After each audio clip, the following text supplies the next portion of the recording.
aumenta la tensión. Oportuno, demoledor, preciso, el informe de Estados Unidos sobre los derechos humanos en Cuba. Mientras tanto, la respuesta no se dejó esperar, y el títere castrista lo denomina indigno, inmoral y mentiroso. ¿Cómo están, amigos? Bienvenidos a Noticias Importantes. Comenzamos. Cuba es un estado autoritario, sigue siendo un sistema de partido único en el que el Partido Comunista es el único partido político legal, señala el documento. Oportuno, demoledor, preciso, al detalle, comprensivo, así calificaron algunos cubanos y organizaciones el apartado dedicado a Cuba en el Informe Anual 2020 sobre los derechos humanos en el mundo, presentado por la Oficina de Democracia, Derechos Humanos y Trabajo del Departamento de Estado de Estados Unidos. En el texto se analiza las violaciones de los derechos humanos en Cuba, que van desde las ejecuciones, detenciones ilegales o arbitrarias cometidas por el gobierno, las desapariciones forzosas por parte del régimen, las condiciones carcelarias, la violación de las libertades de prensa, religión, circulación, privacidad, participación política, asociación o reunión, hasta la discriminación, las pésimas condiciones de algunos trabajos y una tasa de un salario mínimo nacional por debajo del umbral de la pobreza. Este informe es un registro a detalle, comprensivo y demoledor de las violaciones de los derechos humanos en Cuba, declaró Manuel Cuesta, del Partido Arco Progresista. Pero analicemos el detalle del informe. Cuba es un estado autoritario, sigue siendo un sistema de partido único en el que el Partido Comunista es el único partido político legal, señala el documento. La mayoría de las violaciones de los derechos humanos se cometieron por funcionarios del gobierno y del Ministerio del Interior, que abarca la Policía Nacional Revolucionaria, PNR, la Seguridad del Estado, las Fuerzas de Seguridad Interna y el sistema penitenciario, un patrón que ha sido la impunidad de todos los perpetrados.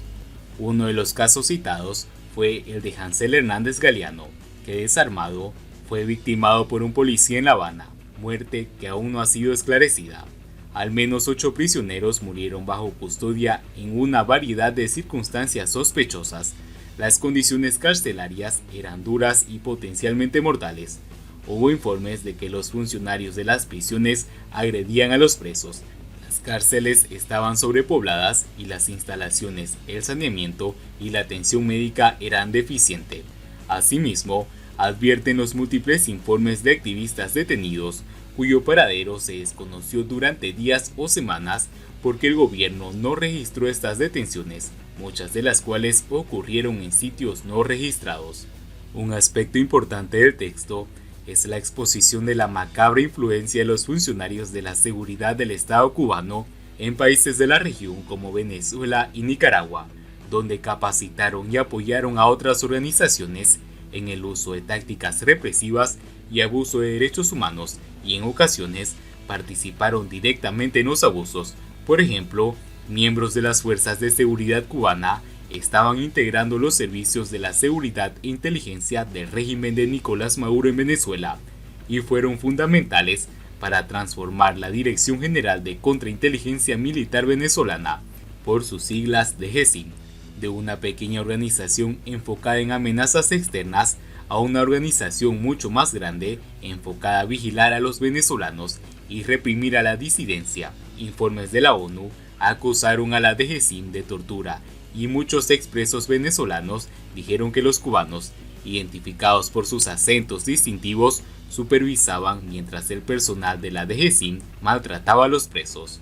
Para tales exposiciones, el Departamento de Estado se basa y cita informes de organizaciones internacionales como la Comisión Interamericana de los Derechos Humanos, el Instituto CASLA, Human Rights Watch, Prisoners Defenders, el Instituto Cubano de la Libertad de Expresión y Prensa y el Observatorio de la Libertad Académica. Ejemplifica además casos de violaciones contra opositores y disidentes pacíficos como José Daniel Ferrer, Luis Manuel Otero Alcántara, Michael Osorbo, Denis Solís, Tania Bruguera, Camila Costa y Abraham Jiménez, entre otros. La falta de libertades de expresión y prensa fue otro de los puntos analizados.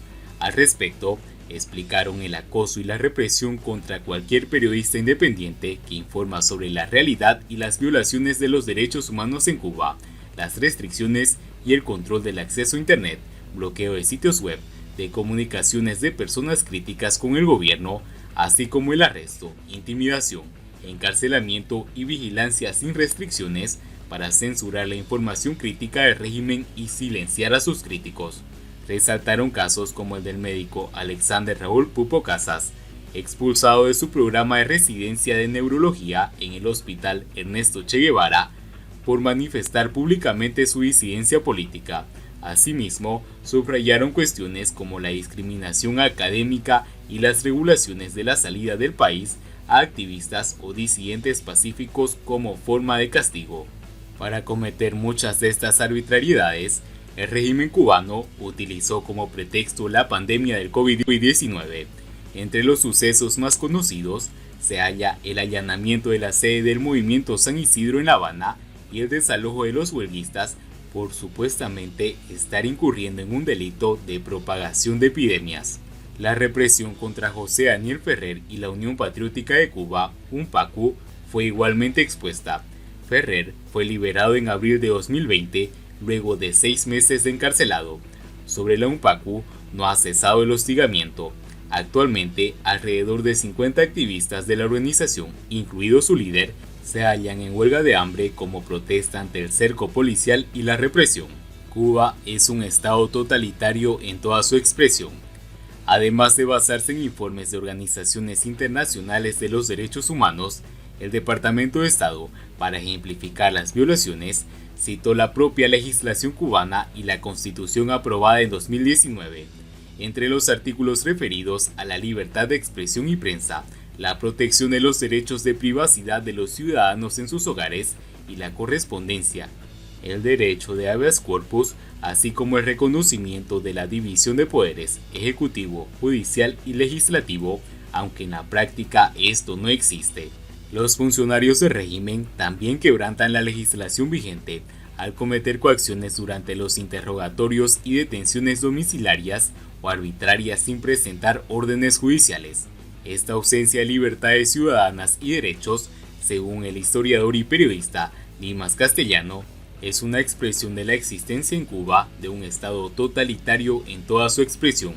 A ello se une otras manifestaciones como la corrupción, un fenómeno que se produce en países con democracias donde los funcionarios tienen que rendir cuentas y por lo tanto mucho mayor donde no existen los mecanismos para esa rendición de cuentas, como es el caso de Cuba.